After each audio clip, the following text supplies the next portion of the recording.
Beloved of the Seventh-day Adventist Church, beloved of the Seventh-day Adventist Church, this is a very urgent message, a very urgent message called A Firm Stance Against Omega Apostasy Part 2. A Firm Stance Against Omega Apostasy Part 2. Now here recently, they invited Kurt Franklin to Oakwood University Church with Dr. Carlton P. Bird, and they had a Christmas special with him. They're going to have a Christmas special aired on ABC this December 25th, and they recorded it at Oakwood with all the dancing and all the wild music and all the mirth and all the worldliness. Kurt Franklin danced on the pulpit with worldly singers dressed up in their jewelry and their makeup with their earrings and dancing and hooping and hollering and acting a fool. Now, beloved in the Adventist Church, this should not be done. We as Seventh Adventists have a message that distinguishes us from the world. It separates us from the churches of the fallen churches of Babylon, the harlot churches, the daughters of the spiritual Babylon, which is the Catholic Church.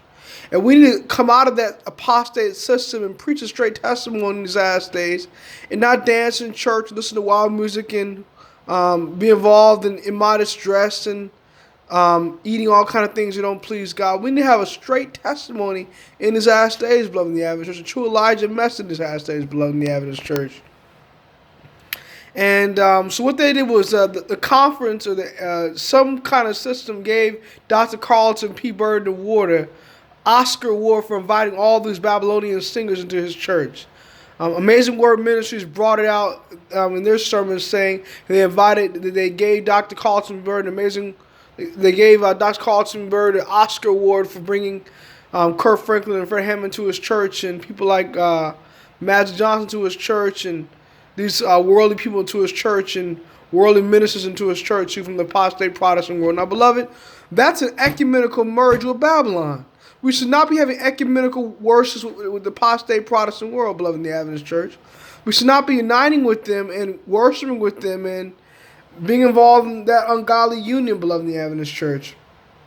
Babylon is fallen. Revelation chapter 14, verse 6 to 8. And then Babylon, Revelation chapter 18, verse 1 and 2, is going to fully fall. And the prophet John warns us in Revelation to come out of her, my people, that you will see that her plagues.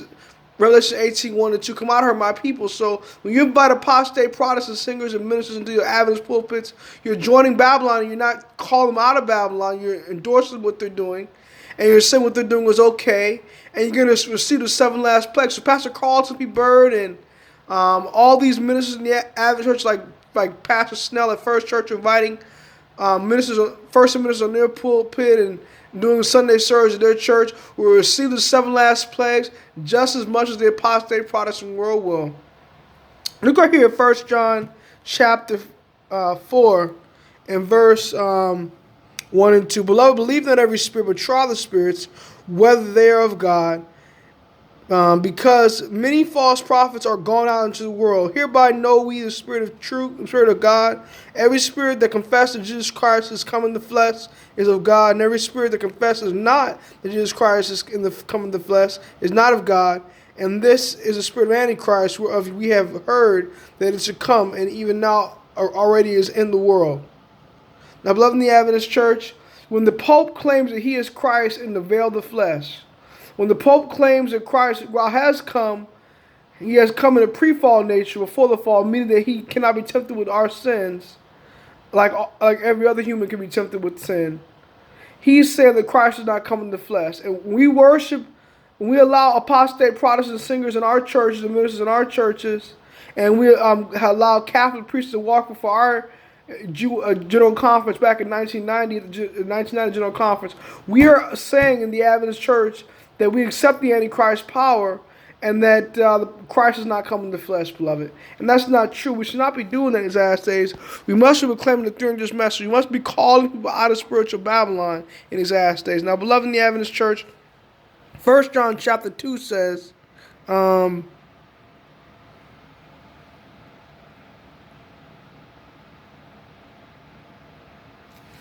John chapter 2 clearly defines that Antichrist shall come. And Antichrist is the apostate Protestant world and the papacy. And we should not be in lockstep with them in these last days, but we need to reprove them for their sins. So it is wrong that the conference president has given, or the Academy Awards has given Dr. Branner an Oscar award for what he's doing. He's the one causing division. I'm not causing division for crying out against his apostasy. He's the one causing divisive movements in the church. He's the one who he needs to be avoided. Note that man. He made me ashamed. Admonishing him as a brother. Have no fellowship with the fruitful works of darkness. He's one who needs to be approved, beloved, in the Adventist church. Not the ministers sighing and crying. Look at what happened to Arthur Branner. Arthur Branner was a pastor in California in a California conference. They fired him for preaching and saying that Christ and basically would close for the Adventist church March, April of 2019. And then when the Pope came to America in 2015, that was the Pope invading the U.S. government. Now, beloved in the Adventist church, the Pope did invade the U.S. government in 2015, beloved in the Adventist church. And it's so sad that they fired Arthur Branner in a California conference because he spoke out against the Pope invading the U.S. government September 23rd, 2015, on Day of Atonement, and stating that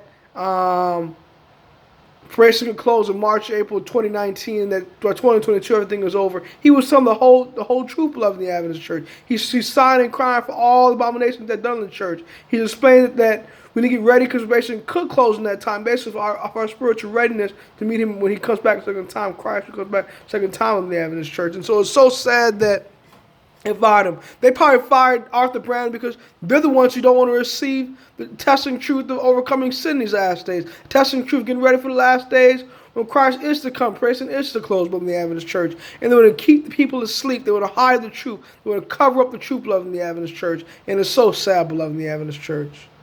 We need to get ready for these last days, beloved. We don't need to be deceived by worldly music, a contemplative prayer, new theology, ecumenicalism, Sunday surge, jury, makeup, flesh eating, and dancing, like what Kurt Franklin and Fred Hammond are doing, and these other Babylonian practices are coming to the Adventist church. We need to get ready for the soon coming and sigh and cry for all the abominations that we've done in the land, even if we're fired from a conference as a pastor, even if we are told we can't come into churches and worship and fellowship with them and spread the truth and hand out literature. We need to still give the straight testimony as last days. Maranatha. God bless.